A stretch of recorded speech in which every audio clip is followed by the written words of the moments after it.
바울이 데살로니가 교회에 편지를 쓴 세 번째 목적은 게으름에 관한 권면입니다. 데살로니가 교회에는 세 종류의 대적자들이 있다고 말씀드렸습니다.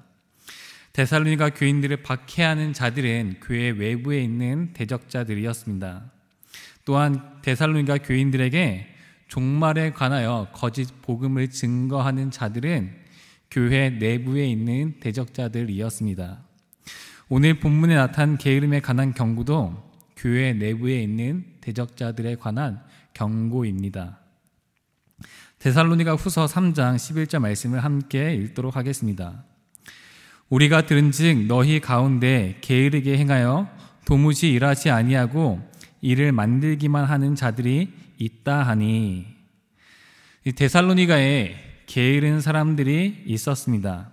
그 사람들은 좀처럼 일하지 않는 사람들이었습니다. 사도 바울은 데살로니가 교인들과 함께 있을 때 누구든지 일하기 싫어한 자는 먹지도 말라고 가르쳤습니다. 그런데 그러한 사도 바울의 권면을 떠난 사람들이 있었습니다.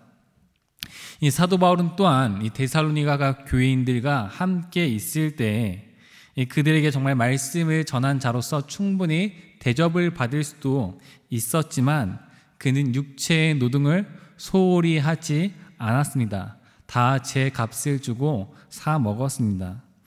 그 이유는 사도 바울이 그리스도인의 삶이 무엇인지 친히 보여주고 싶었기 때문입니다. 게으르게 행하는 형제들에게 떠나라고 말을 합니다.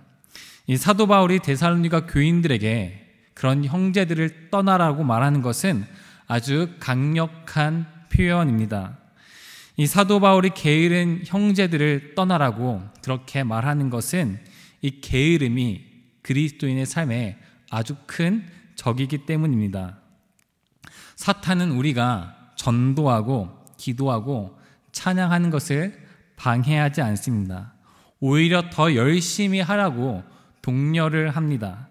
그런데 오늘은 좀 바쁘고 힘이 드니 또한 여러 가지 일정들이 있으니 내일부터 하라고 우리를 속삭이고 있습니다. 신학대학원에 다닐 때 제가 존경하는 교수님께서 하루는 이런 말씀을 해주셨습니다. 어느 날 교수님의 아내가 교수님께 이렇게 여쭤보았답니다. 여보, 만약에 당신이 앞으로 3년밖에 못 산다고 하면은 어떻게 살고 싶어요? 라고 물어보았답니다.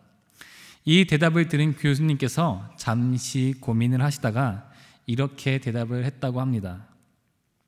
여보, 앞으로 나에게 주어진 시간이 3년밖에 안 남았다고 해도 나는 지금처럼 살래요.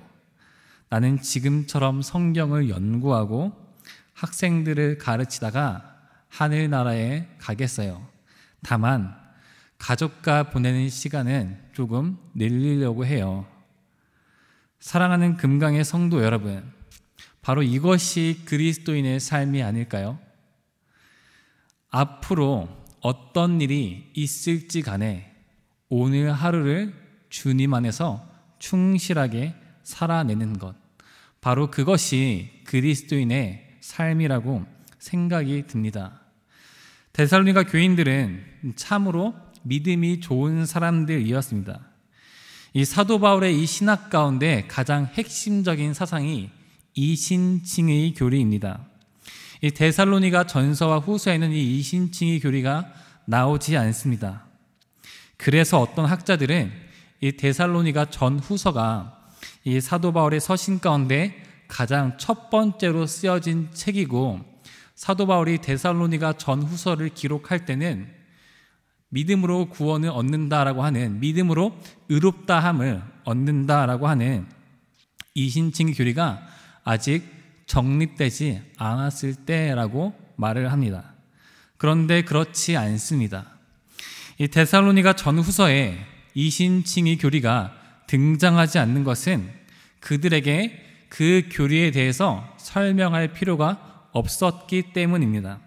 다시 말해서 이 데살로니가 신자들은 이 구원론에 있어서만큼은 정말 탁월한 믿음을 가진 사람들이었다라는 것입니다. 그렇게 믿음이 잘 정립된 신자들이 이 게으름 때문에 넘어져서 허덕이고 있습니다.